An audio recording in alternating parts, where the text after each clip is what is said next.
One night, two heartbeats. Episode 2. Oh my god, she said. Allie is pregnant. Did you hear that? Yes, I did. Brother told me. I am so happy, Liam, she said with a big smile. You have no idea, I said with a smile. Me too, mother. By the way, where's Helen? She inquired, looking about for her. I'll call her, I responded, and then I yelled for her. Helen! Sophie strolled down the stairs instead of Helen. She must have heard me scream for Helen because she stated dryly, Helen took a day off, not seeing that her mother was there. She informed me that you weren't there for supper last night. 1, 2, 3. And you are? Mother asked her query to Sophie, and that's when she spotted her mother, and her eyes grew wide. Sophie's lips opened and closed, but she couldn't say anything.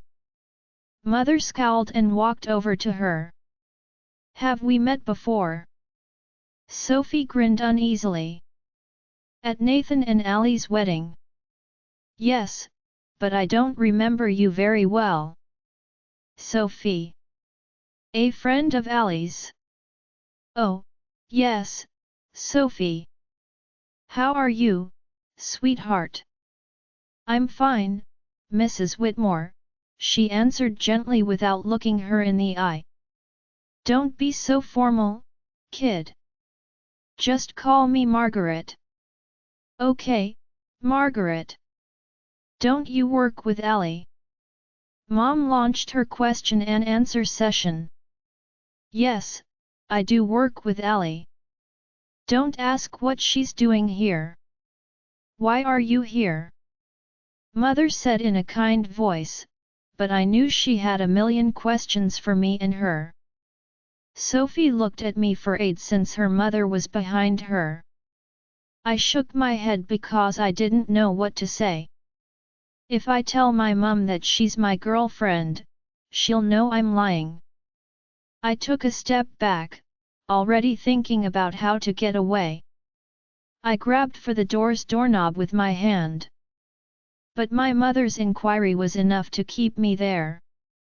Who is she to you, Liam? I checked the time on my watch.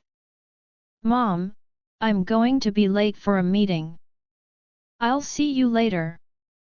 Why don't you go stay with Allie until then? Get your here right now and sit down. Answer my questions. She responded, you too, and Sophie nodded and sat down on the couch. I did the same and sat next to her but at a distance. Mom sat down across from us. I sent Nat a brief text. Mom is here. Help. Nat was online and answered right away. What? Why? I don't have a clue. She is asking us questions. Quickly help. I wrote back. Put down your phone, Liam, Mom said, and I did it right away. Who's she again? Mom stared back and forth between us. Allie's friend, Sophie, I answered with as little guilt as possible and a stiff grin. Mother's lips were tiny and tight. That I know. Why is she here? What does she have to do with you? Would you believe me if I said she's my girlfriend? No, Mother said. Well, I can't lie about that. Why are you lying to me? Mother shouted. I noticed Nat's name displayed on the caller ID when my phone rang. Mom, this is a very important business call. Please give me 2 minutes, and then I will answer all of your questions. Mom rolled her eyes. Okay. Hurry up. I got up and went to the kitchen so she wouldn't hear me. brother," I exclaimed as I answered the phone. "What's going on, Liam?" "I don't know. She just showed up out of the blue, and now she won't stop asking who Sophie is to me," I said in a worried voice. "I can't tell her that she's going to have my baby," he murmured. "I don't know what to do." "I have an idea, brother." "What do you mean?" "Okay, listen," I told him my proposal, and even though he felt it was stupid, he agreed. I went back to the living room and sat next to Sophie. I told my mom, "Okay, I'm ready to tell you everything. But while I'm talking, no one, not even you, Sophie, will interrupt me. There will be time for questions later." Mother nodded warmly, but Sophie just stared at me blankly. I leaned forward and put my elbows on my thighs, then I crossed my fingers. My voice got low. Sophie was engaged to a man. They were happy, of course. Everything was going well until Sophie got pregnant with his child. When she told him, he said he didn't want it, so the engagement ended. Mother gasped gently, and her face softened with sorrow for Sophie. She looked down at her tummy. And Sophie looked at me with a grimace that screamed, "What the hell are you talking about?" Thank goodness she doesn't say anything. I kept going. So, Sophie was having money problems. The landlord of the flat she was living in kept bothering her for rent. She could have asked Ali for help, but she didn't. She didn't want to worry her, so she didn't tell her anything and decided to deal with it herself. I looked for any trace of suspicion on my mother's face, but there wasn't any. Thank God. I spoke when it was time for the main section of my perfectly planned deception. Eventually, her landlord pushes her out, and she has nowhere to go. That night, I saw her sitting on the street outside her flat. I had seen her a few times before, so I knew her.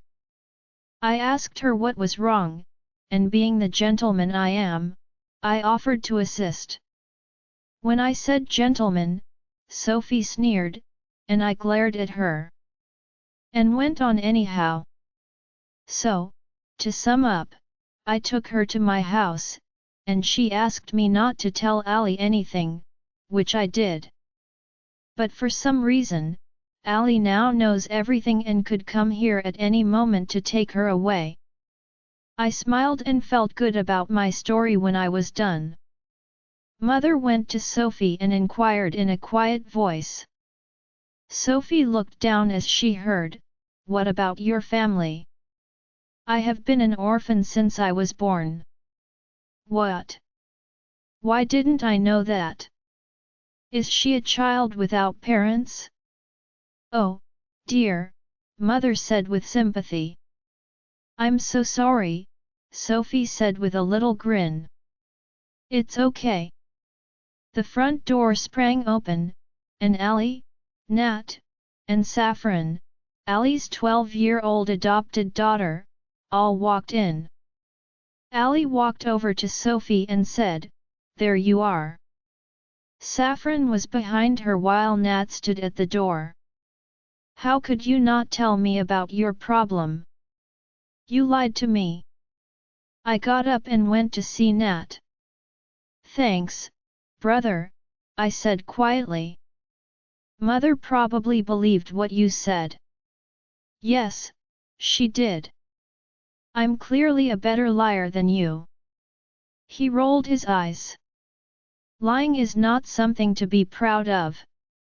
I could either lie or die, and I still have a lot to do in my life." "She'll find out someday." "She always does." I groaned. "I know." I looked up and saw Ali pulling Sophie towards us by the hand. Thank you, Liam, for keeping her with you. She spoke loudly enough for her mother to hear. I grinned. Not a problem, sister. Yes, thank you, uncle, Saffron said with a smile, glanced at me, and I winked back.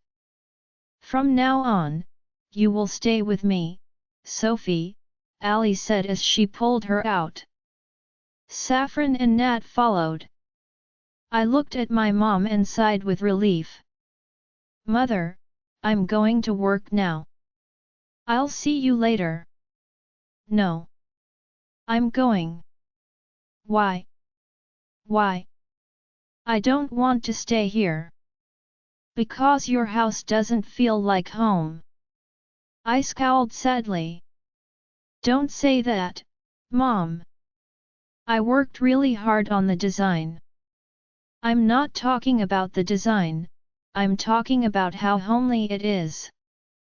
Nathan has a wife and a child, and another one is on the way. That's what makes his house feel like home. I grumbled in frustration and said something to myself. I am having a child too. I don't know how Mother heard it. She turned her head to me and said, What? What? I said back in a naive way. You said something. What? Me? No. I laughed uncomfortably. I didn't say anything. Anyway, I'm going home. You can go to work now. She kissed me on the forehead and told me to stoop down because I was much taller than her. Sophie's point of view, Saffron came over and sat down next to me on the couch. Are you okay, Sophie? Yes, I'm fine, Saffron. Her eyes sparkled with delight. Isn't it great that you'll be my aunt? What? My aunt? When will you marry Uncle Liam? She said. Who the hell said I was going to marry that stupid jerk? She was really upset to hear that. You won't marry him? But you are having his baby, right? I don't have to marry him just because he said that. She frowned unhappily. But he is so nice. He is smart, cute, and a little annoying, but, he's an asterisk, and I'm not going to marry him, Saffron. Don't get your hopes up, I said firmly, rolling my eyes. Saffron fiercely crossed her arms. You have no idea what you'll lose if you lose him. I said playfully, how old are you again, Saffron? You have no idea how this world works, I said. 12? Right. But I do know how a typical romance story goes. You two will fall in love and then get married. You're only 12, Saffron, I said in a frustrated voice. She said with a little pride, age doesn't make you mature, experience does. I rolled my eyes. And what experience do you have with romance? I questioned, stressing the term experience. I don't. But what I said about Mom and Dad came true. Look how much they love each other. She pointed to the kitchen door, where Nathan and Ali were standing. Nathan softly pushed a strand of hair behind her ear and then kissed her forehead for a long time. Whatever, I said quietly. Also, I never really liked your ex-fiancé. I never said it, but I had a feeling it wouldn't work out between you two. But you were so happy when I told you I was getting married. She responded in a theatrical voice with an accent that made me laugh. That's because you were happy. I couldn't ruin your happiness by saying, oh, Sophie, I'm so happy for you, but I'm afraid your engagement might not work. So, Ali started as she sat down next to me on the couch. Are you still mad at me? I asked. No. You will be happy to know that I forgave you a long time ago. I let out a sigh. Thank you, Ali. In answer, Ali hummed and leaned back. Where's your husband? I questioned her, and she answered. Left for work. Oh. I somehow got Ali to allow me to come to her restaurant later in the morning to help her after she departed for her restaurant. I was becoming bored at her house. So I called a cab and went to the restaurant. I was happy to be working there and not just lying around all day. Ali informed me, you can go now, Sophie. I'll take care of things from here. I was getting ready to make the sauce for Burmese ko sui. But why? Because you need to rest, Sophie.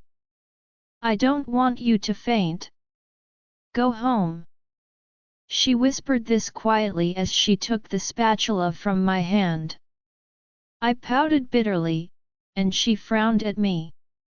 It lasted for a few seconds, and I sighed. Okay, I'm going. I stopped to ask her, what if Liam's mom is still there? She shook her head. She isn't. I talked to him, and then she left. Okay, bye, Ali. I'll see you tomorrow. Bye, Sophie, she said, and then she blew me a kiss that I caught with a laugh. I walked down the street to get a cab after I left the restaurant when someone phoned me. A voice that sounds a little familiar. Is that you, Sophie? I looked back. There was a man standing a few ways away. His brown hair was carefully brushed back a few inches above his shoulder. Two grey eyes looked at me. He had both hands in his pockets. He had on a military green t-shirt and khaki shorts. I looked at him for a few seconds before racing up to him and giving him a strong hug. He embraced me back, and I was very happy. Levi. I pulled back, and he said. Finally. I found you. How are you, best friend? He inquired. I'm great. I'm so happy to see you here. He gave my forehead a soft kiss. Where do you live? I said. I'm also very happy to see you, Sophie. I live and work in Tampa, Florida. I just flew here to see you after I found out this is where you are, he said. Thanks for coming, Levi. I didn't think I'd ever see you again. He rolled his eyes and said, that's what happens when you leave your best friend behind and run away from the orphanage. I am sorry, I said quietly. You know what happened, I just didn't want to stay there. He put his hand on my shoulder and spoke quietly. Hey, I get it. You made the best choice for you. I nodded before I spoke. Where are you staying, then? I guess I'm in a hotel. I just got back from the airport. Oh, you can stay with me. I stopped suddenly as I remembered that I was now living with Liam, and it wasn't my place. Is everything all right? Yeah, I need to tell you something. What is it, Sophie? His initial reaction when I told him everything about my predicament, the baby, Liam, and everything else was, oh my god. We were in a park, sitting on a bench and eating ice cream. I can't believe it, he said in a low voice. Yeah, I said in a low voice, gazing down at my lap. He said, you can come stay with me in Tampa if you want. I smiled at him a little to say I'm sorry. I can't leave, Levi. I can't leave my job or Ally. She was always there for me. And Liam wants me to stay with him, so I can't leave. He hummed, and I said. But you can stay with me at Liam's house. I'm sure I can get him to agree. He grinned and pushed a piece of hair behind my ear. It's fine, Sophie. I can stay in a hotel. No, I said. You are staying with me. I have a lot to tell you. He tried to stop me by opening his lips, but I didn't listen and called Liam. I called him, and a few rings later, he picked up. Yes. His rich voice made me shudder. Can I bring a close friend of mine to your house? Yes, you can, he answered right away. Actually, anything else? I said in a kind voice, would you mind if they stayed at your house for a day or two? Please. There was a gap, and then he stopped talking. I waited for him to decide. 15 seconds later, he spoke. Fine, they can stay. I'll have Helen show them the guest room. But you and your so-called friend can't go into my library. Thank you. Thank you. Thank you so much. I shouted with excitement. He chuckled a little at how excited I was. Is there anything else now? No. That's all. And did you say, Helen? Isn't she supposed to have today off? It was, but she said she finished her work early and came back. Okay, thanks, and goodbye. Bye, he said quietly before ending the phone. I remarked to Levi with a big smile. He said yes. That's great, he said under his breath. Should we go? I nodded. I informed Levi as we walked in, this is the LW estate, Liam's home. Levi looked around. It's great. Sophie, I heard Helen say, and we both turned to look at her standing at the stairs. Hey, Helen, I said to her. This is Levi Harry, my best friend from when I was a kid. Hello, Mr. Harry. I'm Helen, the housekeeper. Nice to meet you, miss. Please call me Levi. Helen nodded and grinned. The guest room is only on the first floor. Helen unlocked the door to one of the guest rooms, and we both followed her. I advised Levi to calm down, get some rest, and have supper with me later. He nodded and smiled. Helen said, you look very happy to meet him, as we walked away from his room. You must really like him. Yes. He has been my best friend since birth. We lived in the same orphanage, but for some reason, I lost touch with him, and now I'm seeing him again after 8 years. 8 years. There was a note of shock in her voice. That's a long time. Yeah, I said in a low voice. I made the decision to shift the subject. What's for dinner? I'm making chicken schnitzel. Great. Do you need any help? She softly touched my arm. You rest, child. I can handle it. I smiled at her and walked upstairs to rest. I phoned Levi for supper an hour later, and Helen served us. Liam's voice rang out as we were eating. Who is this? Sophie's point of view, Liam's voice boomed as we were eating. Who is this? We all turned our heads to him. He stood at the kitchen door with his hands in his pockets, and his eyes glared at Levi. I got up and walked up to Levi, giving him an apologetic look. I murmured to him, "What do you mean by who's this? I told you my friend would be here." He frowned and looked at Levi and then at me. "Is it a he?" My eyes became bigger. "Yes, he is. Can't you see?" He looked at him again and didn't seem particularly happy to see him. Thank goodness Levi's back was to us, so he couldn't see how Liam reacted. Liam rolled his eyes. "Fine."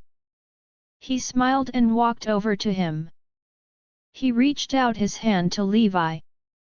"Sorry for how I acted before. By the way, I'm Liam." Levi got up and shook his hand. "Levi?" I groaned, sat down across from Levi, and started eating again, motioning for Levi to do the same. Helen asked Liam, "Do you want to eat now or later?" as I quietly talked to Levi. I could see him looking back and forth between us with gritted teeth from the corner of my eye. "I'm not very hungry." He then walked over to the fridge, pulled out 2 pieces of bread, and put butter on one of them. He then put the second piece of bread on top of it to make a bread butter sandwich. Helen questioned him with a trace of enjoyment in his voice as he was cooking it. "Do you want some jelly with that butter?" That appeared to scare him. What?"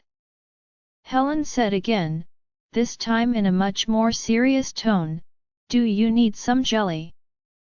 "No," he said, and with the sandwich in his hand, he went out without looking at us again. I shrugged and kept eating. I asked Levi, "Do you want to watch some films together, after we were done eating?" He grinned. "Of course." A minute later, we both sat down on the couch in front of the TV in the living room. Levi moved closer, put his arm over my shoulder, and I put my head on his shoulder as we hugged. And I watched the movie.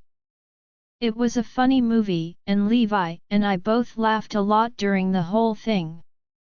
I heard someone come down the stairs in the middle of the movie, and my laughing started to fade. I turned my head to the side to look behind us and noticed Liam standing there with his hands in his pockets, observing us. His face was twisted into a grimace, and his jaw was tight. When he spotted me gazing at him, his frown went away. At the same time, Levi looked at him and smiled, which Liam did too. "Don't you think the movie and your laughter are a little too loud, Sophie?" Liam asked in a kind voice. "He doesn't say nice things to me. What's wrong with him? Is he simply playing with Levi?" "Oh," I said. "I'm sorry. I didn't mean to bother you." "It's okay." He said it in the same lovely voice, smiled at me one final time, and then went back upstairs. I frowned at his strange behavior and turned down the volume on the TV. We both kept watching. After the movie, Levi kissed my forehead and went to bed. I also went upstairs to Liam's room with a grin on my face. Liam was already lying down on the bed he got because I didn't let him share the bed with me when I walked into the room.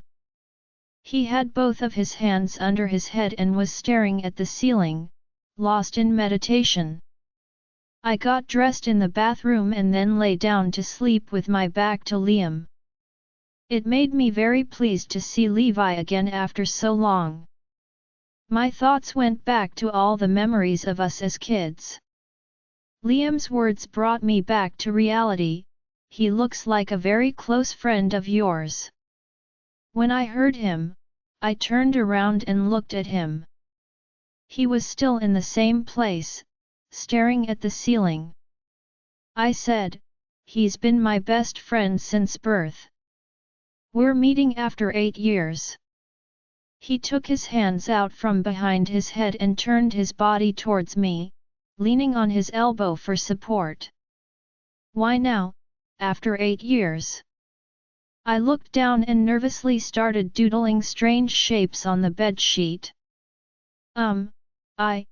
Because I left the orphanage when I was 17 and never talked to those people again." I looked up, and he was staring at my face. "Why? Why do you want to know all this?" I questioned in a loud voice. "Just curious." "Don't be. Some stories shouldn't be told." He rolled his eyes as I said it. He made fun of me by saying, "Not all stories are meant to be told." I looked down at my stomach and rubbed little circles on it with my palm. Liam's eyes fell on it, too. "After I have the baby," I whispered quietly as I looked at my tummy. "Are you going to kick me out of your house?" He tilted his head in doubt and slowly got up and moved closer to the bed. I realized the heat raced up my neck. He sat next to me on the bed and put both of his hands on each side of my head. His body was above mine but not touching. His eyes were fixed on mine, which made me flush. "I'm not kicking you out, Sophie, even after you have the baby. It's up to you. You can leave if you want to, but you are welcome to stay." "And the child? What will happen to it if I leave?" He let out a sigh. "It stays with you. If you don't want it to, that's a different story. A child needs a mother more than a father. It stays with you, but I get to see it every day." "Okay," I said gently. He glanced at my face and then at my tummy and remarked in a sad voice, "Are you sure you don't want this child?" I told him the truth since there was no use in lying to him. "I do. I want this child, Liam." He seemed shocked. "But you said you didn't want it." "I was just really angry with you." I said all of that in anger. I always wanted a child, but not like this. I could feel tears coming to my eyes. "I don't want to," I said in a whisper. "Sophie, it's okay. Everything will be fine. I'm here with you. I know you don't like me being here, but I'm not going to leave you in the middle of all this." I sighed and held back my emotions. "Thanks." I smiled at him tightly. He winked in a fun way. "You're welcome." I giggled quietly, my eyes going down his body, and my cheeks got heated again. I swallowed hard and looked away. He said in a smug voice, "You do know you're blushing, right?" I clenched my teeth to disguise how embarrassed I was. "Get lost, Liam." He laughed hard at that and stood up. He said, "Good night, honey," as he walked back to his sofa bed. The endearment made me blush even more. "Good night," I muttered. Levi said, "Good morning, Sophie," as he walked into the kitchen and softly kissed my forehead. "Levi, good morning." Helen wasn't there, and the breakfast was already on the table. We both sat down to eat, and Levi's eyes went to the dish on the side of the table that had a buttered bread sandwich on it. "Can I have that?" I thought it was for no one in particular because it was left on the table. "Okay. You can have that." Levi has always liked the bread and butter sandwich. We started eating breakfast. Levi gladly ate the sandwich, and I ate the eggs and bacon. Liam came in wearing his professional uniform just as we were about to finish eating, and looked around the kitchen for something and scowled in perplexity. He called her, Helen. Helen came in a few seconds later. Yes. Where's my buttered bread sandwich? I left it on the table. Oh no. Sophie, you are so dumb. So dumb. Levi and I stared at each other with embarrassment. Liam. I said. He looked at me and said, yes. I rubbed my neck in a shy way. I'm sorry. I didn't know that sandwich was yours. Levi ate it. Liam gazed at Levi and tightened his jaw. Levi said, sorry, Liam. It's okay, Liam replied in a frigid voice as he left the kitchen. Helen responded to him, it's okay. At least eat something before you go. I'm not hungry. The front door banged shut. Helen left the kitchen, shaking her head. He obviously doesn't like me, Levi stated to me. What? Why would you say that? Anyone can see it. I should go. No, I moaned. You can't leave. Besides, you have to come back tomorrow night. It's only one more day. Please don't listen to him. He hummed an answer and completed his meal. Levi told me he had some work to do and would be back in a few hours. I took a day off from work because I wanted to hang out with Levi. I felt horrible when Liam departed without eating breakfast, so I cooked 2 buttered bread sandwiches, wrapped them in aluminum foil, and put them in a little plastic bag. Then, I called a cab to take them to Liam's workplace. I took a minute this time to observe the tower in front of me. The sun made it glow. I already knew where his office was, so I took the lift to the 40th floor. I strolled by his assistant's desk, and she noticed me and nodded quickly to say hello. Miss Spencer. I grinned a little. Hey. Should I tell Mr. Whitmore? No, thanks. He nodded and went back to work as I walked up to Liam's office and tapped on the door. Come in, he murmured in a loud voice. I opened the door and walked in. He was sitting at his desk, typing on his laptop with a stack of paperwork next to him. He wrinkled his brows in concentration. He kept looking at his laptop and said, "What is it, Jason?" "Hey," I remarked in a hushed voice. He slowly raised his head and was shocked to see me. "Sophie," I walked up to his desk and held the plastic bag in my hand.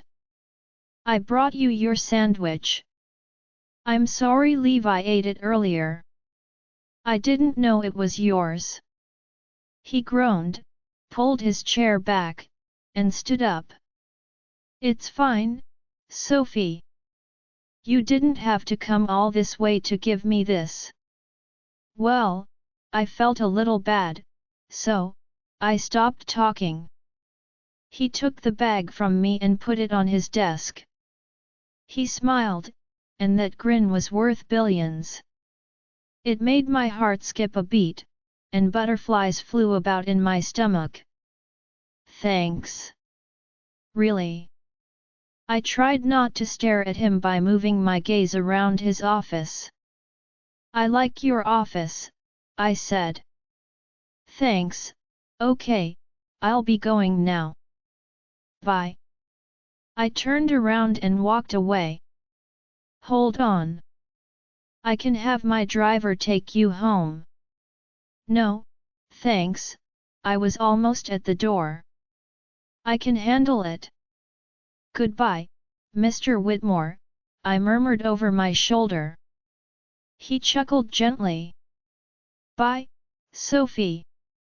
His eyes burned into my back as I went out the door. Sophie's point of view, as Levi took his suitcase out of the room to depart for the airport, I questioned him, "Are you ready?" "Yeah." We got to the front door, and Liam came up behind us and glanced at Levi's luggage and him. "He's leaving." He sounded so thrilled and relieved. He had a big smile on his face. I frowned at him, and his smile went away. He remarked in a sorrowful voice. "Oh, he's going. You could have stayed a little longer." "Thanks, but I have to get back to work," Levi responded, holding out his hand for him to shake. "It was nice to meet you, Liam." Liam shook his hand firmly. "Same, Levi." "Let's go," I murmured, and Levi grimaced. "Where are you going?" "To take you to the airport, Day." Levi put his hand on my shoulder. "You don't have to come to the airport, Sophie. It's fine." But Liam stopped me. "He's right. You don't have to go to the airport." I yelled at him, "I don't need your opinion." Levi murmured gently, "Sophie, please, you need to rest." I pouted bitterly. "Fine," I said with a sigh. Levi grinned and gave me a loving, strong embrace.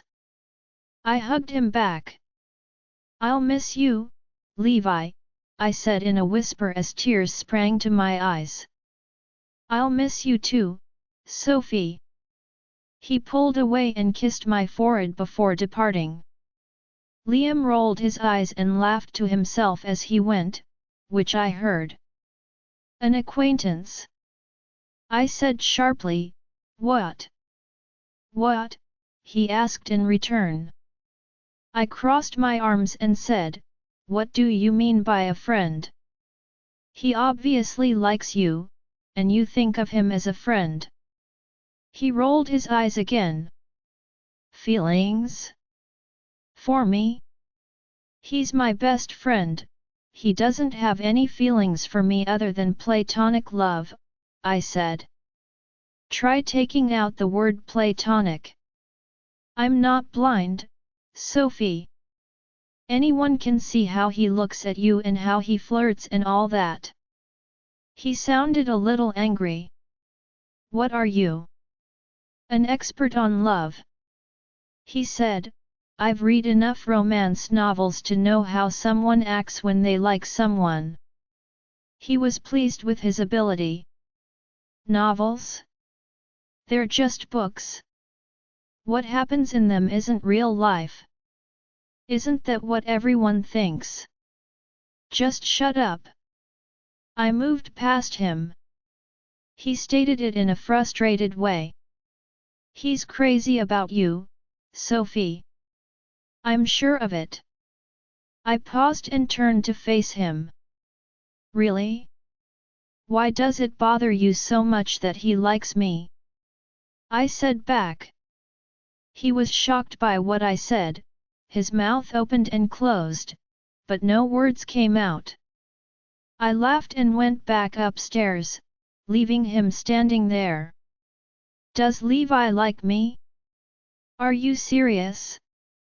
Please don't, Levi. Please don't let Liam be correct. I don't want to hurt our friendship. Levi has been gone for 2 weeks. I talked to him on the phone virtually every day, but happily, he never said anything that made me think he liked me. Since that day, Liam hasn't said much to me. He tries to stay away from me and only talks to me when he really needs to, and even then, it's only a word or two." I had to say something since he looks so great with his beard coming back. Helen did realize that we were not getting along, but she didn't say anything. "I don't know what's wrong with him. The cab came to a stop on the road that led to Liam's house. I don't want everyone to know that I'm staying with Liam Whitmore.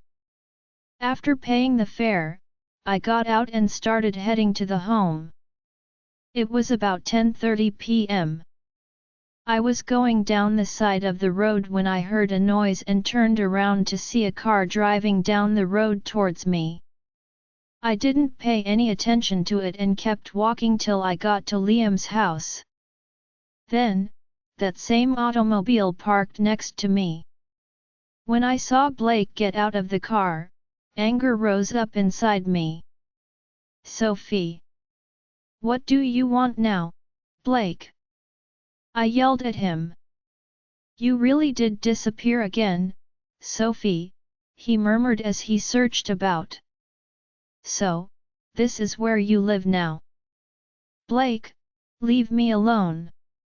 Can't you get that? He didn't listen to what I said again. I had to follow you all the way from that restaurant to here. Can't we just talk for a minute? Please leave me alone. I yelled. Sophie, she clearly told you to leave her alone, Mr. Theology. A strong, hard voice cut him short. Liam was standing at the front door of the home with his arms crossed over his chest and a serious look on his face as I turned to my left. A look of anger at Blake. For the first time, I was glad to see him. Blake's eyes became wide with astonishment, but then he calmed himself and grinned. Mr. Whitmore, how nice to see you, he replied in a mocking tone. Do they know each other? Leave, Blake, Liam stated again in a hard voice that left no room for dispute.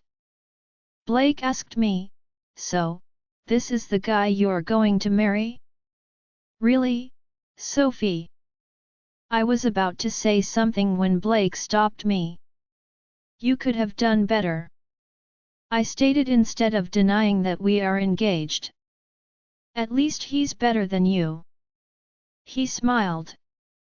You'll regret this, Sophie. Just go, Blake, Liam said again.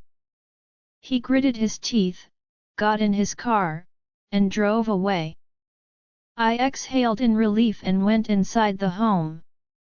Liam shut the door, and I inquired right away. How do you know him? Shouldn't I be the one to ask you that? I told you to tell me first. He looked away. He was younger than me in college. One day, I saw him verbally harassing a girl and punched him. We've been enemies ever since, especially since he started his own company 2 years ago. How about you? He raised his eyebrow and said, we grew up in the same orphanage. That's all I know about him. There's more to the story, what is it? You don't need to know everything, Liam. I don't want to tell you everything. Please. Okay, okay. But what did he mean by that thing about getting engaged? I let some air out of my mouth. Ryan came to see me before my engagement broke up, and I told him I was engaged to someone. I didn't say who, so he just thought it was you. I questioned Liam why he banged his face. Is that a bad thing? Don't be shocked if the paparazzi are outside your house tomorrow morning. What? Why? He smiled tightly and mumbled something caustic. Congratulations, Sophie. You are now Liam Whitmore's fiancée. I frowned in perplexity. What the hell are you talking about, Liam? Blake thinks you and I are getting married, and it won't take long for him to tell the press. I couldn't believe it. What the hell? You need to stop him, Liam. It's not possible, he ran his fingers through his hair. Come on. Do something. He snapped, "What do you want me to do? Go and threaten him? So he can tell the media that I threatened him, too." His tone made me wince, and I ran my fingers over his face in anger and whispered, "I'm sorry, but I just can't do anything." "So, what's next?" He thought for a minute and chewed his lips. "Now that the world knows we're engaged, we put on a show for them." "How?" "We act like we're engaged. Make the world think we are. Can't you just deny it?" I said. He tilted his head and thought of something. "No. I mean, it's possible, but I don't want to." "Why?" He let out a sigh. "The media bothers me almost every day about my relationship status, so now they won't. They will, but only for a few weeks. After that, everything will be fine." "Oh, are you sure about this?" "Yes, Sophie. I'm sure about this. Don't worry, it's not a big deal." I was already scared. "It's not a big deal for you because this is all normal for you, but it's not for me. Sophie, listen to me. Just calm down. Everything will be all right." "Calm down? How can I calm down?" We heard Helen say, "What's going on?" as she walked into the living room. "Helen, please tell her to relax, get her some food, and put her to bed," Liam said to Helen. "I don't need anyone to feed me. I can take care of myself," he said, rolling his eyes. "Yeah, I can see that." Helen grabbed my hand and pulled me away before I could say anything further. "What is going on?" she asked me, and I told her everything. I woke up and noticed Liam was still sleeping, so I quickly performed my morning routine, grabbed my purse, and went downstairs. I wondered why he was still sleeping since he had to go to work. I heard some noise outside as I was coming down the stairs, so I carefully opened the front door. When I saw how many photographers were in front of the home, my eyes dilated, and I dropped my purse. I said. Liam's point of view, I heard someone yell, "It's all over social media." I groaned and cuddled with my pillow to attempt to sleep. "How can you sleep so peacefully? Wake up!" A pillow hit me in the face. I put the covers over my head to keep her out. "Don't you have to go to work? What happened to your workaholic?" she questioned in a dramatic way. My lips involuntarily turned into a little grin. "I need to go to the restaurant, but there are so many people outside." "Liam, do something." "No one's going anywhere today," I murmured. "What?" Someone yanked the blanket off of me. When she saw that I was virtually under it, she screamed and dropped the blanket over me again. I eventually sat up straight and ran my fingers through my hair after rubbing my eyes. "You can't leave the house today, or they'll eat you." "But, please just listen to me once, Sophie." She huffed. "Fine." Then she left the room, muttering to herself. I grabbed my phone from the nightstand, which was ringing and vibrating with alerts. Oh God! I can see how Nat may have felt when I posted about his wedding. I put the phone down. "I'll deal with it later." I got up and headed to the toilet to do my morning ritual. I could hear the noise outside as I headed down the stairs after using the restroom. I picked up the tiny package in the living room that I ordered last night without thinking about it. I opened it and sang to myself in happiness. Then I brought the little jewelry box to the kitchen, where Sophie was having breakfast that Helen had made. I sat down across from her and pushed the box down the table towards her. She glanced at it in perplexity. "What's this?" she said, her mouth full of pancakes. "Your ring for your engagement?" Helen screamed, "Let me see," as she picked up the box and opened it. She admired the ring. "It's so pretty." Helen set the package down in front of Sophie and went back to her work. Sophie took up the package and gazed at the ring. Her eyes got a little bigger. "How much does this cost?" I shrugged my shoulders. "Liam, it doesn't matter." "Liam, it's..." I cut her off and said, "Do you like it or not?" She nodded. "Of course. It's beautiful." "Then wear it." No arguments. She bit her lips, nodded, and carefully took the ring out of the box. She slipped it down her ring finger and put her hand in front of her face to view it. Her mouth opened a little in amazement. She tucked a piece of hair behind her ear as it brushed against her forehead. She smiled at me and said, "Thanks." Her eyes sparkled. I forget how pretty she is sometimes. I was able to grin back. "Thanks. I mean, welcome." She chuckled a little and shook her head, then went back to eating her meal.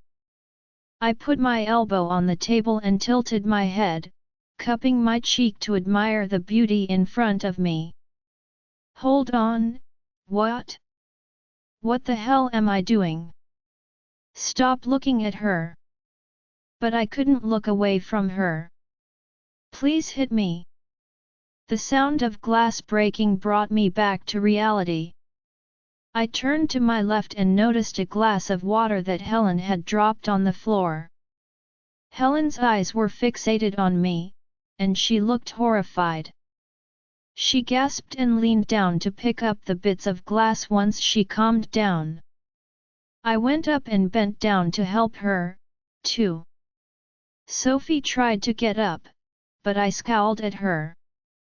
"Stay seated." She rolled her eyes and sat down. Helen and I cleaned up the broken glass and threw it away.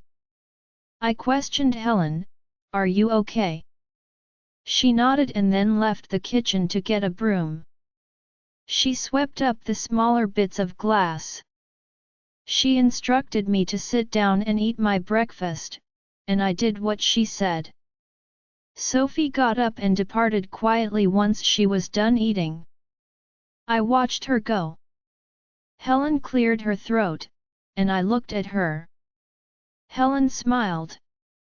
"So, you're in love with her?" "What? No." She laughed and clapped me on the back. "It's okay. There's nothing wrong with loving her." "Helen, no. I'm not falling in love with her." "Please don't say that," I said firmly. She looked dejected and pouted. "One day, you will admit it, child." She messed up my hair and then left the kitchen. "In love?" I laughed to myself. "Never." 3 seconds after the doorbell rang, I heard my mother scream from the living room. "What's going on, Liam?" I took a big breath to be ready and headed outside. Mother stood in the middle of the room with her hands on her hips, looking angry. I turned around and saw Nat at the entrance, with Ali and Saffron next to him. Nat shook his head in sadness. Ali looked bewildered, and Saffron's face was blank. "Awesome! Let's put on a show for everyone. Right now, I need an explanation," Mother said. I remarked in a mocking tone, I'm surprised you didn't come here sooner. Were you busy, Mom? And Nat hit himself in the face because I was so brazen. Sophie heard her mother yelling and came down the stairs. Seeing Sophie made Mom's face soften. She stepped up to her. Sophie, how are you doing, dear? Sophie looked around the room before she answered. I'm fine. Come, you should sit. Mother took her hand and led her to the couch. Allie, you too. She told Allie, and they both sat down next to each other. I would want to become pregnant if this is how you treat me when I do. And you? Mother said, pointing at me. I need an explanation. A real one. I let out a sigh. Mom, I lied, as usual. I'm sorry I didn't tell you. We just got engaged, and then there's a friend of Sophie's named Blake. They grew up in the same orphanage. He was bothering her a lot lately because he wanted to date her even though she said no 1,000 times. So she just blurted out that she was engaged, and he told the media about it. That's it. I said it all in one breath. I took a big breath to calm down. What I said was believable, but Mother looked like she was in pain. You could have at least told me that you wanted to marry her. It's not like I would have stopped you from doing it. This is getting serious now. I gently put both of my hands on her shoulder and told her to sit down on the couch. Then I knelt in front of her. Mom, I whispered gently. Nat stepped over and sat next to her, and she started to cry. Why do you both keep lying to me? Nathan lied to me about his marriage, and you lied to me about your relationship. Why? Why don't you just tell me the truth? She cried and put my hand over hers, then gripped it gently and said nothing. I felt guilty since I still hadn't told her the truth, and I looked down with remorse. I saw that Sophie looked guilty, too.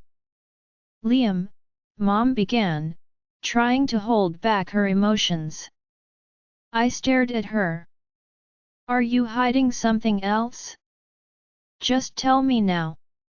I closed my eyes hard and thought about whether or not to tell her. I opened my eyes and glanced to Nat for aid.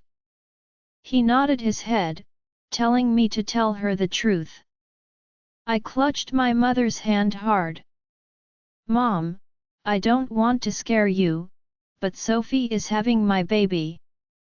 Mom's mouth fell open. Your child. But you said it was her ex-fiancé. Yes, I lied. I'm sorry. How? How did it happen? She said. My face twisted in pain. How did it happen?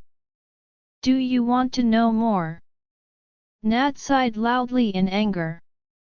She isn't asking for details, you jerk. She wants to know when and why it happened. Oh, I grinned shyly. It was a mistake. I mean, it was a one-night stand, and she got pregnant. I don't know how to explain this. I then went on to tell her everything about Blake, including that our engagement was phony. Then why did you tell me a lie? I was just too scared to tell you.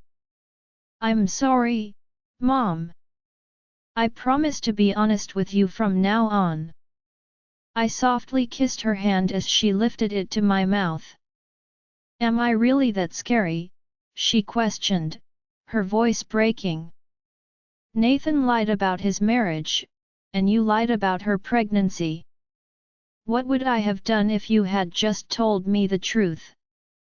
I know I get mad, but I will always support you both. I put my head on her lap and murmured. Please forgive me, mother. Nat put his head on her shoulder and placed his hand around her. Me too, Mom. Mom smiled gently and ran one hand over Nat's hair and the other over mine. I forgive you both.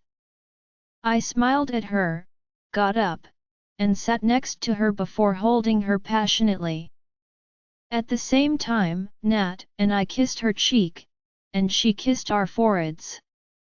Mom told Ali, Sophie, and Saffron to come closer, and when they did, she kissed their foreheads as well.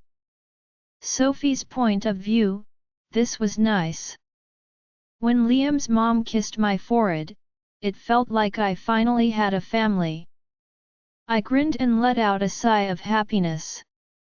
She looked back and forth between Liam and myself and said, So, when are you two really getting engaged? Liam and I looked at each other with a perplexed gaze. Liam couldn't believe what he saw as he glanced at his mom. Mom, his mom laughed. I'm just kidding. You don't have to be so scared. Liam let out a breath of relief, and so did I. Liam said that we should all spend the afternoon here and have lunch together, and everyone agreed. Liam took Saffron's hand and showed her around his house. First, he showed her the main level, and then he brought her upstairs. Ali and I sat next to each other on the couch and talked while Nathan sat with his mom. A minute later, we heard Saffron scream from above. A second later, she came sprinting down the stairs with a book in her hand, and Liam was right behind her. Saffron! Get my book back! I just want to read it, Uncle. She ran to Nathan, sat next to him on the couch, and hid the book behind her back. Brother, Liam said with a heavy sigh. Tell her to give me back my book. Nathan didn't say anything and simply rolled his eyes. Saffron stuck her tongue out. No, he told her, I swear, Saffron, if anything happens to it, you will regret it. Saffron rolled her eyes. It's just a book. That's right. Saffron stood on the couch with the book behind her back. Just as she was going to leap off the couch to the back, Liam grabbed her by the waist and carried her up in his arms. She screamed and held her hand up to keep the book away from him. Liam, who was taller than her, easily took the book from her and dumped her on the couch. Then he looked at the book to see whether it was damaged. Saffron crossed her arms across her chest and pouted bitterly. As Liam kissed the cover of the book, which was lovely, I couldn't help but laugh at how much he loved reading. Ali moved an eyebrow at me. I cleared my throat in a way that made me feel bad and glanced away from him and down at my lap. My cheeks got hot as I realized I had just said he was cute. Ali pushed my shoulder, and I turned to look at her. Why yes. Why are you blushing? She raised her eyebrows in a seductive way. Oh, I'm feeling a little hot, you know, the air conditioner is on, Sophie. I don't know why you're so hot. She grinned. I noticed Liam walk back upstairs to get the book out of the corner of my eye and look at him. She smiled wickedly and said, Can't take your eyes off him, can you? Shut up. That's not it. So what is it? Nothing, Ali. It's nothing. I beg to differ. I grumbled. Stop making fun of me. Liam walked back down and sat next to Saffron on the opposite couch. He told her that he was protective of his books and apologized to her. Isn't he cute? I hummed in agreement, but as I realized what had just happened, my eyes became big, and my head turned to Ali, who was grinning. "Stop messing with my head." I smacked her shoulder, and she laughed loudly, which made everyone glance at us. Liam looked back and forth between us and said, "What mind games?" Ali began to talk. I was just saying that, I yelled and put my hand over her lips to stop her from talking. "I'm very interested now," Nathan replied in a funny way. I stared at him and carefully took my hand away from Ali's mouth. "Yes, Auntie, do tell us," Saffron replied, and I stared at her. "Are you and Uncle getting married?" she said. At the same time, Liam and I yelled, "We're not getting married." "Oh no! Please get me out of here! Please!" Liam and I were too ashamed to say anything, but everyone else chuckled. "Oh! I'll make sure it happens," Saffron said quietly. Liam and I scowled at her, which made her smile. "Liam," remarked Margaret, Liam's mother. "The media is going crazy. You need to make your engagement public." "Yes, brother," Nathan said. Liam let out a sigh. "What should I do? Throw a party or something?" "Yes," Nathan said. "Yay! A party!" Saffron chirped, already getting delighted. Liam ran his fingers through his hair while he thought about it. "I'll see what needs to be done." "Do it soon," Nathan said, and Liam hummed back. "By the way, can we all eat lunch now?" "I'm getting hungry," Ali remarked. "I can make something to eat," I said. "No. Stay where you are," Liam said, making me frown. After that, he yelled. "Helen!" Helen came out of the kitchen. She said, "Lunch is ready," and Liam grinned at her. "Thanks."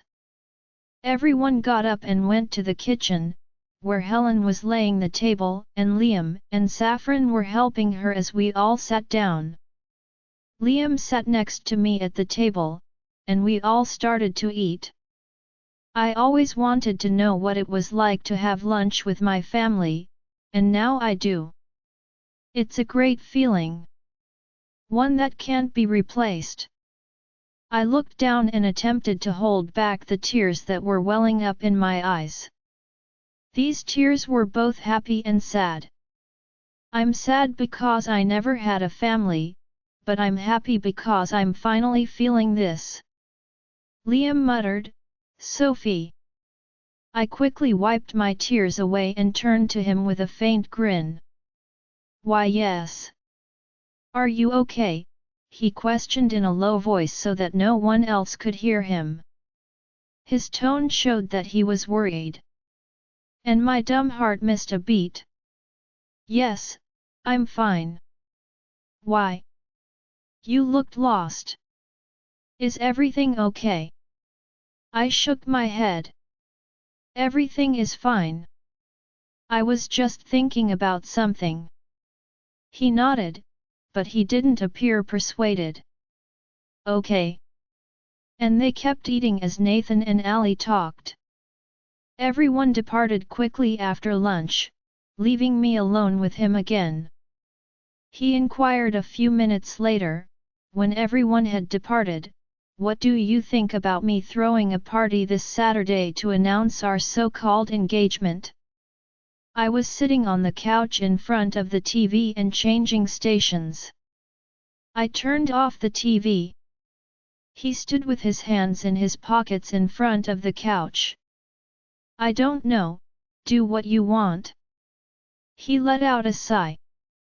"I'll do what I want, and you won't like it, honey." I rolled my eyes. "Don't call me honey, My name is Sophie. I know your name is Sophie, but honey sounds better, he said with a smile. I told them, if you keep calling me that, I'll hit you. He smiled. You said I couldn't touch, and I think the same goes for you. If you touch me, then I'm touching you, so, that's a terrible way to say it, but it's true. Whatever, anyway. He sat down next to me, but not too close. Is Saturday a good day for the party? Any day will do. I'll have to take a leave from the restaurant anyway. Fine. And yes, just so you know, Blake will be there. Why? He frowned. It's necessary. I don't want to invite him, but I have to. No matter what happened between you two, just don't cause any drama. I never cause any trouble. It's always him. I yelled. Don't go near him. He's not a good person. I know, I murmured under my breath. Okay, then, buy yourself a nice dress for the party. He took out his wallet, opened it, and handed me his card. I was about to say something, but he stopped me. Don't say you don't need my money. I know you don't. But please take this. I looked at the card and thought about whether or not to take it. It's not that I don't have enough money to buy a nice outfit that meets his standards. I sighed and took the card. Thanks. He hummed as he walked back up the stairs, perhaps to his study. It was night, and I felt hot, so I took a shower before bed. Liam went in to change his clothing or to get out of them when I came out. As I dried my hair with a towel and stood in front of the mirror, I rolled my eyes at that idea. He looked at me briefly as he left the restroom and then stretched out his duvet. He was talking to me with his back to me. What were you thinking so hard about during lunch? Nothing important, was it about Mum? He turned around. Did she scare you or something? No, she's nice, actually. Then what is it, Sophie? Please don't worry, he added in a calm voice. You can tell me things if you want. Thanks, it's just, he walked a few steps towards me, and I turned around to face him. I smiled at him a little. I was just thinking about how I got the family I never had. You know, I never saw my parents or had any family. Ali was the only family and support I ever had. Having lunch with everyone today just felt good, I said in a whisper. He got closer and closer, and since he was taller than me, I had to crane my head a little to see him. A little grin on his lips. I'm glad you think of us as family, he remarked in a hushed voice. I bit my lips and gave a little nod. He bent down, and his voice became deep and taunting. But what kind of family do I belong to with you? I expressed it in a fun way. Just a jerk who messed with me. I was just being a gentleman and dropping you off. You told me to. You could have kept being that gentleman and pushed me out of your car and driven away, I said back. Well, that wouldn't be very gentlemanly of me, would it? He grinned. His smile was so infectious that my lips turned up into a smile, and his gaze slid down to my lips. He replied in a low voice, You kissed me first. I know, I muttered back. He leaned in even further, and his lips were almost next to mine, yet none of our bodies touched. His kisses were so close to mine that night, how sweet they had been. For a moment, I closed my eyes, and memories from that night came rushing back. For a moment, I wanted to forget everything and do that night again. For a second, I wanted to kiss him like I did that night. For a second his phone ringing woke us up from our daze, making me know what I was about to do. I cursed under my breath and stepped back. He awkwardly turned around to his bed, where his phone was ringing, and exited the room without looking at me. Sophie's point of view, I hurriedly lay down on the bed and covered my face with the covers to attempt to sleep before he came back. What the hell was I thinking? Was I really going to kiss him? Really? I slowed my heart down, which was thumping like crazy. This is bad. This is not good at all. I can't start to like him. I am only here because I am having his baby. Nothing else. I'll be leaving in 8 months. 8 more months. I made sure of it.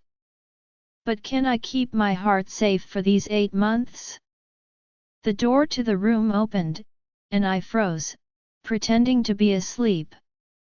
I heard his footsteps stop close to my bed, and I could feel him peering down at me. He stayed in that posture for a few seconds before letting out a long sigh. "Don't make it hard for me, Sophie," he said in a quiet voice. After that, he went back to bed. What did I even do? What do you want to make hard? With these ideas in my head, I fell asleep quickly. He departed for work early the next morning. So, he's back to ignoring me. That's great. I even went to work early, with Ali's permission, to buy a frock for the party. I even asked if I could take Saffron with me, and she said yes. Saffron came to the restaurant in the evening and looked thrilled to go shopping with me. Nathan's car was already outside with a driver, so we got in and began looking for a dress. Saffron pointed to a frock and asked, "How's this?" I shook my head. We were at one of the city's major stores, but I wanted to go to a cheaper one. Saffron objected. I felt incredibly strange when the proprietor of the store knew who I was as Liam's fiancé. I never thought I would be famous. But I was here. Come on, Sophie. Pick at least one dress. Saffron was unhappy. I ran my fingertips over the garments that were hanging there. I don't seem to like any of them. She said, "I have a better idea. Let's call Uncle on video and let him decide." Don't call him. He must be busy. Oh, don't worry. He can spare some time for his fiancée. She raised her eyebrows. I hit her on the shoulder. Shut up. I don't want to bother him, she said. I'm getting tired now. You are not choosing that one, I said, pointing to a mannequin in the corner that was wearing a light peach-colored dress with no sleeves and a floor-length skirt. I looked closely at the outfit, but when I saw the price tag, I said no. Not this one. It's too pricey. Saffron shook her head a little. Oh, Sophie. Uncle is a billionaire. You can buy whatever you want, he won't mind. No, Saffron, can she try this dress? Saffron yelled at the store owner and didn't listen to me. The owner smiled and approved, then requested one of her staff to help me put on the outfit. Saffron gasped as I came out with that outfit. Uncle is going to love you. I became red. Thanks. Finally, we got the outfit because Saffron wouldn't give up. I was apprehensive about the party since Saturday came sooner than I thought it would. I didn't see Liam much all week. The only time I did was at dinner, and even then, not all the time. Not that I was upset about it. Levi phoned the other day to ask what all the hoopla was about the engagement. I told him that it was all just a lie. And informed him about Blake since he knew him, too. I asked him if he could come to the party, but he respectfully said no, stating he couldn't take time off just now. Liam may have heard me talking to Levi on the phone that day because he told me not to tell anyone that our engagement was phony. I justified him by saying, "He's my best buddy." He rolled his eyes and said, "Trust is a weak thing.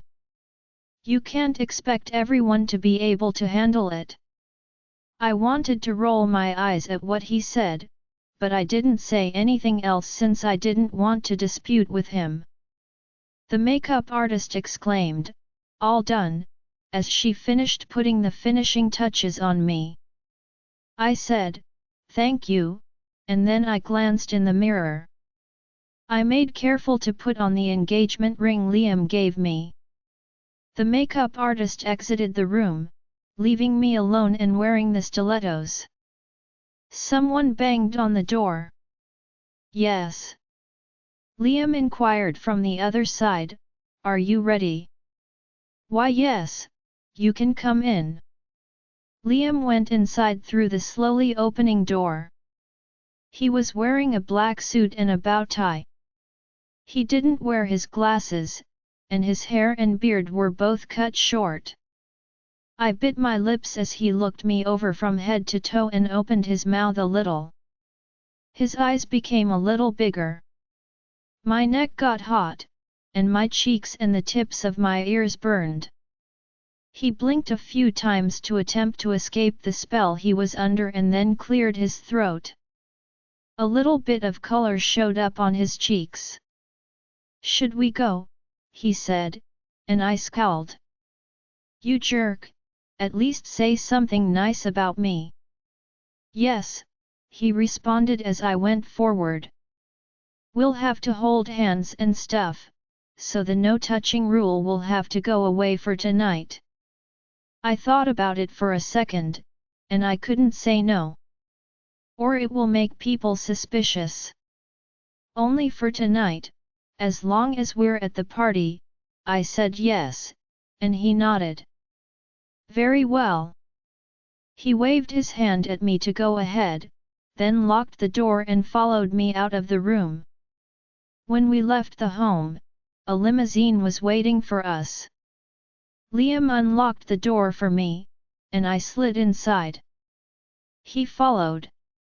There was a partition between us and the driver so we could have some privacy, but we didn't need it. The car moved, and I glanced out the window, lost in my thoughts. I could feel his eyes boring into my head, but I chose to ignore them. "You look beautiful, Sophie," he said softly a minute later. I turned my head quickly to look at him, and he gazed at me hard. I was embarrassed by the praise and said, "At least you figured it out. I thought you were blind." His lips turned up into a grin. "I kind of got blinded by your beauty earlier," he said with a smile. I was even more embarrassed and turned my head away from him so he couldn't see it. My lips made a big grin. He responded, "Just let me know if you don't feel well. We'll leave earlier." And my heart stopped for a second.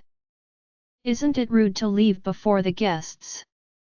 I asked him. He gave a shrug. "My fiancée is pregnant, so she's more important than the guests."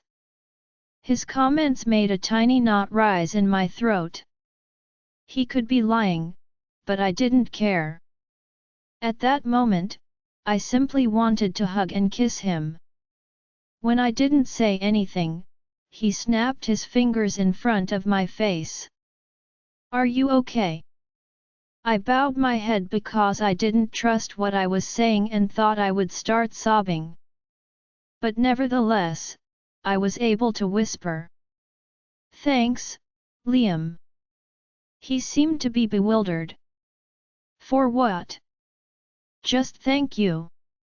For everything. He grinned. No. Thank you for not ending this child's life and agreeing to have it. I'm sorry again for that day when I freaked out and said I didn't care. I already forgave you, he said with a smile. Thanks. I nodded, and the remainder of the voyage was quiet. The car is parked in front of the banquet hall. Liam got out first and opened the door for me.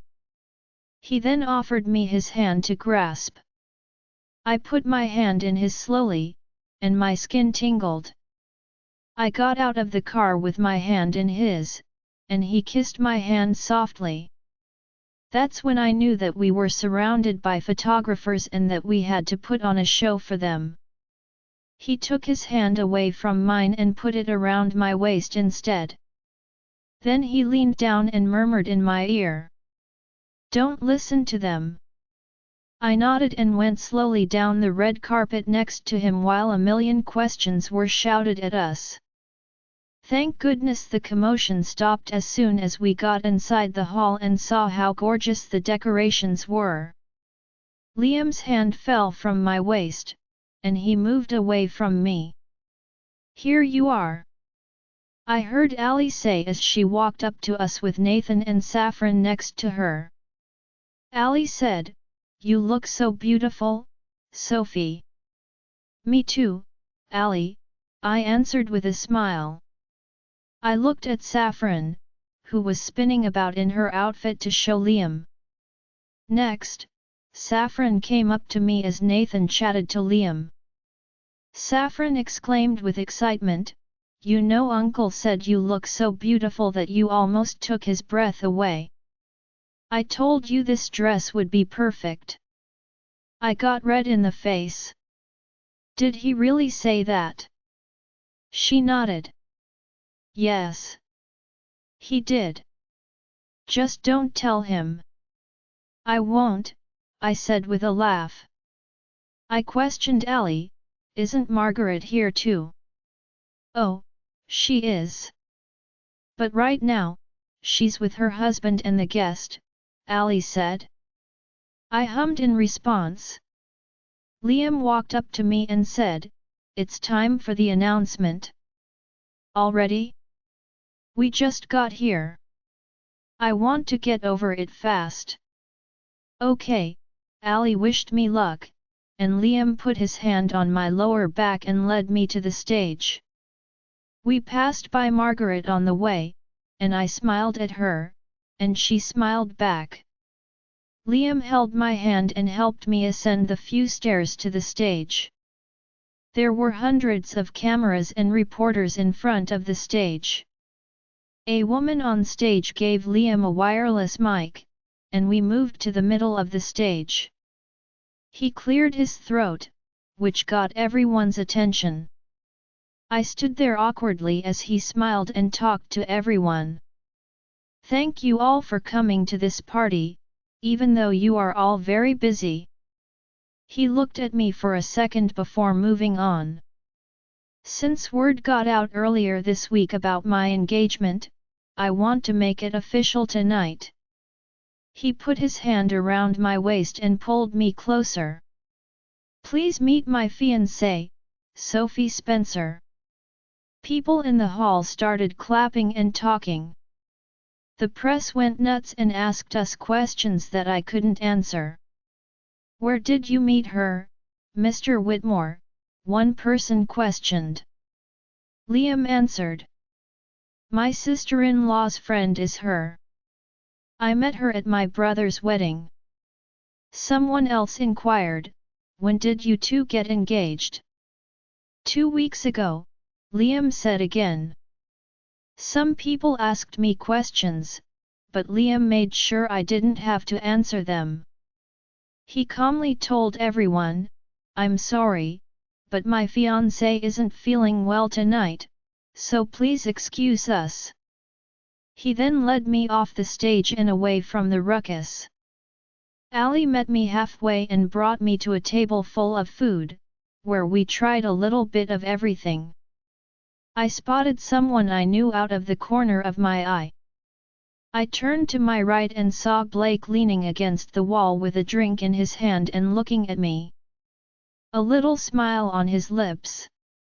I turned away from him and gritted my teeth. I spent the remainder of my time with Ali and Saffron. Nathan came back later and took Ali away to dance. Saffron asked Liam to dance, and he joyfully consented. Liam had to lean down a little because he was taller than Saffron, but they looked so lovely dancing together. I looked for a bathroom around the hall since my lipstick was fading, and I wanted to put it back on.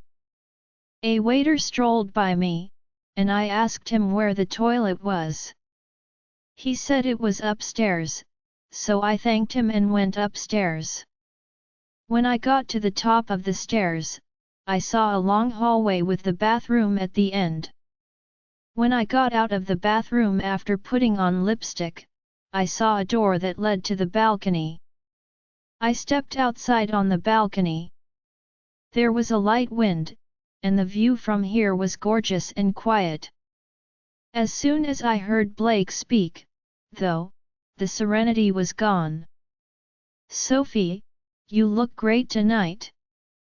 Liam's point of view, "Hope you had fun dancing, my lady." I kissed Saffron's hand, and she laughed. "I did.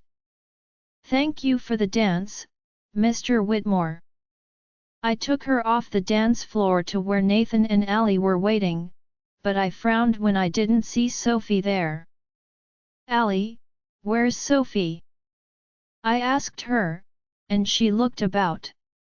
"I left her there, but I don't know where she went," she said, pointing to the table where food was being served. "Oh, okay.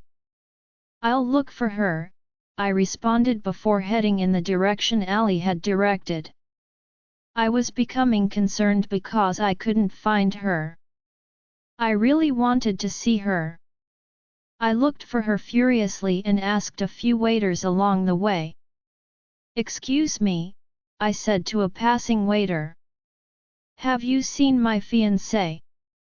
"Oh, she went to the toilet upstairs.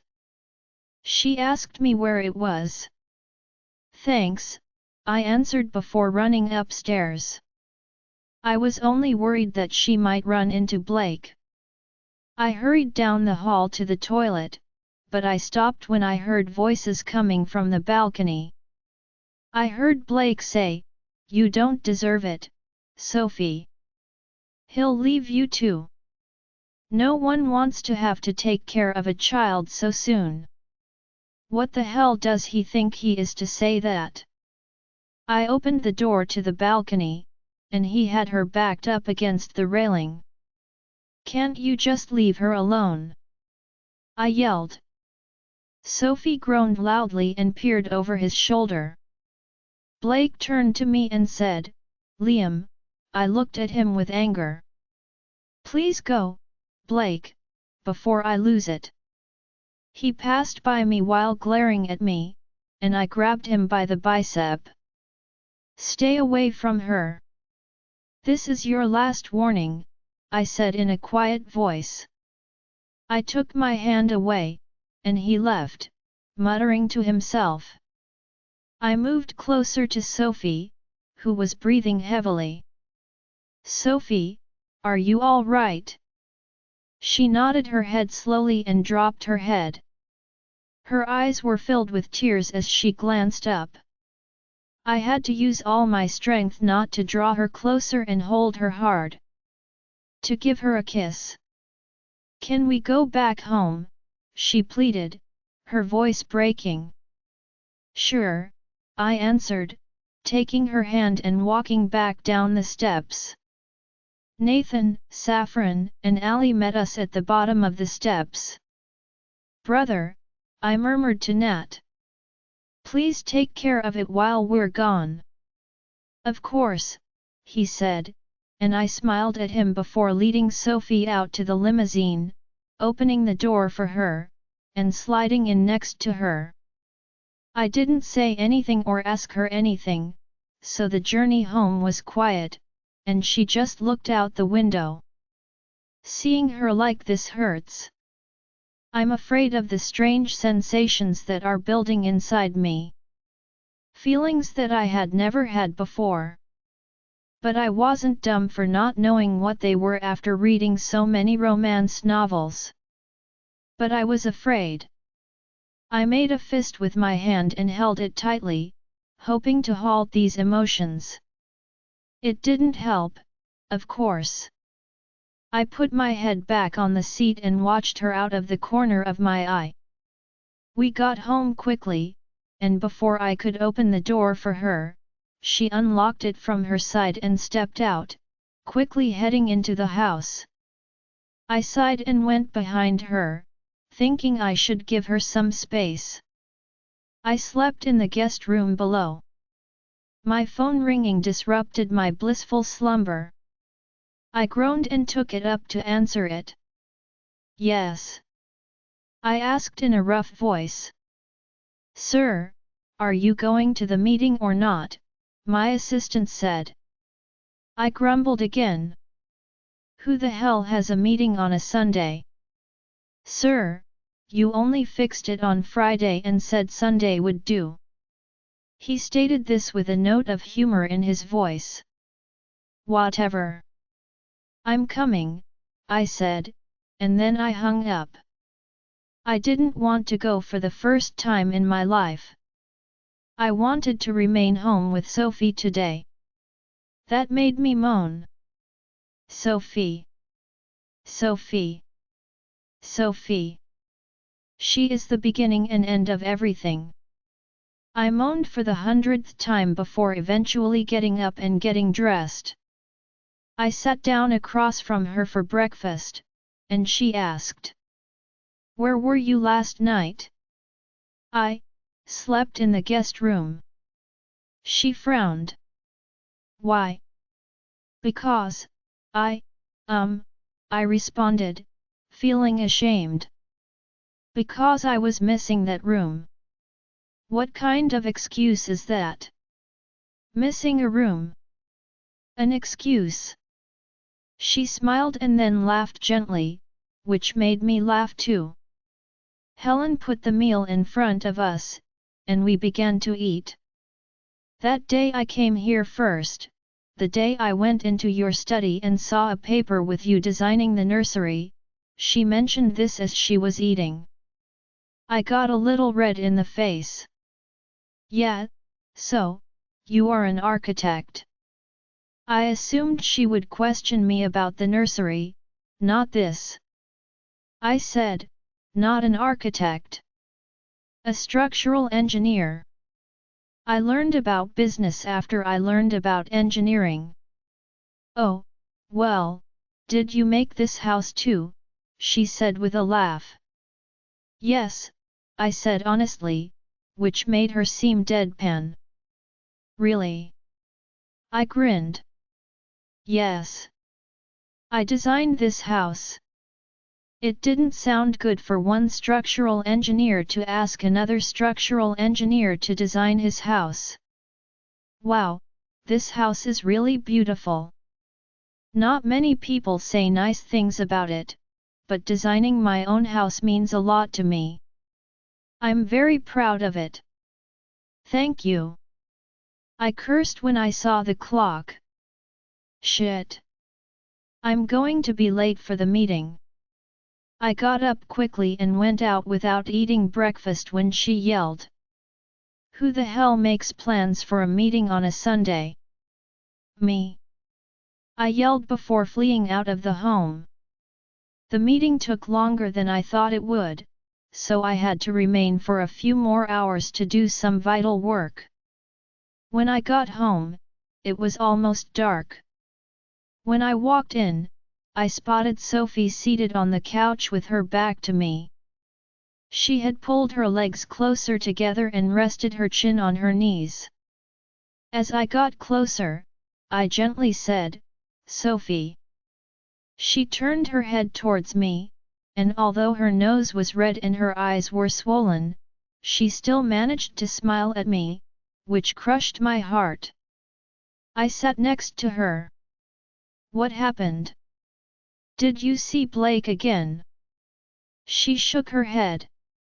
"And no, then? What's wrong, sweetheart?" She tilted her head, glanced at me, and pondered about something. Very profoundly. I was confused and didn't know what to say or do. "Sophie, say something. You're making me scared." She was about to cry, and then she suddenly wrapped her arms around my neck and gripped me hard. I was shocked and exclaimed, "Sophie," with my hands in the air, thinking about what to do. And my body got stiff. As she wailed, she put her head in the crook of my neck. I threw away all of my silly ideas and hugged her fiercely, wrapping my arms around her body. Her tears made my heart hurt even more. I wanted to take away all of her agony, and I vowed that if Blake did anything, I would murder him with my bare hands. I kissed the top of her head and held her arms tightly. We stayed like that for a few minutes while she wept her heart out. Her cries eventually faded away, and she sniffled and carefully pulled her head away from my neck. I carefully wiped away the last of her tears and kissed her forehead softly while holding her cheek. "I'm sorry, she attempted to talk but couldn't. With my finger, I raised her chin. "What's wrong, sweetheart?" "I'm tired," she eventually said in a low voice. "I'm scared, Liam. I'm tired. This is too much for me." More tears dropped from her eyes. I put her head on my chest and wrapped my arms around her again. "I will always be there for you, Sophie," I told her. "Tell me, Sophie, and I'll take away your pain." She raised her head. "Blake," he said, "that, you will leave me, Liam. And you believe him?" I put my finger on her lips to shut her up. "Don't care what he says. He's trying to break you, so don't let him." What else did he say?" She took a big breath and dried her eyes. "When we were in the orphanage, that's fine, Sophie. You don't have to tell me." She shook her head. "No. I want to." I nodded my head to tell her to keep going. "We grew up in the same orphanage. When I was 17, he asked me to be his girlfriend, and I said yes. He used to be nice and loving, but then he took away my virginity." My jaw clamped shut. "Did he do that against his will?" Right away, she shook her head. "No, I let him, but she took a big breath. "I got pregnant, and even though I was only 17, I wanted that child. I had always wanted a child. But when I told him about it, I softly stroked her face with my thumb." "What did he say?" "I found out I was pregnant a month later. We were standing at the top of the stairs when I told him about the baby. Of course, he didn't want it. I tried to convince him, but he got angry and pushed me hard without realizing we were near the stairs. I fell down the stairs. I don't like how this tale is heading," she went on. "I passed out. When I woke up, I was in the hospital, and the doctor told me I had a miscarriage. I lost my kid. It was a mistake, I know when he pushed me, but he didn't regret it. He wasn't sorry at all. He insisted it was for the best. I couldn't handle it all, so I went away from that area and those people. I, she broke down again and put her head on my chest. I was so angry with Blake that I couldn't even begin to describe it. My body was shivering with rage. She grabbed my shirt with her fists. Please, Liam, don't go. Please. I need you, I promise I'm not leaving you, honey. Not now, not in a million years. Pinky promise. She raised her hand and held out her pinky finger. I giggled quietly and crossed our pinky fingers. Promise me, she said, and she smiled through her tears. Thanks. I kissed her on the forehead. Anything for you, sweetheart. She put her palm on her belly and glanced down at it. Do you think I can do this? I believe in you, Sophie. You are a strong woman. You can do this. Thanks, she said with a smile. I slowly raised my hand to put it on her stomach. She realized that I was unsure, so she took my hand and put it on her tummy. I smiled when I realized that our child was developing within. Can I, kiss it? I said, pointing to her stomach. She paused for a second, then nodded and carefully lowered her shirt to show that I could. I bent down and softly kissed her stomach. She took a quick gasp. For a long time, I wanted to accomplish this. I wanted to kiss her passionately, but I held back. Instead, I kissed her forehead again. We both heard a glass break, and as we turned to look, we saw Helen standing in the kitchen doorway, shocked. A dish had fallen from her hand and broken on the floor. I shook my head at her and got up to aid her. As I went down to pick up the bits of glass, I told her, "You need to stop getting so shocked so easily.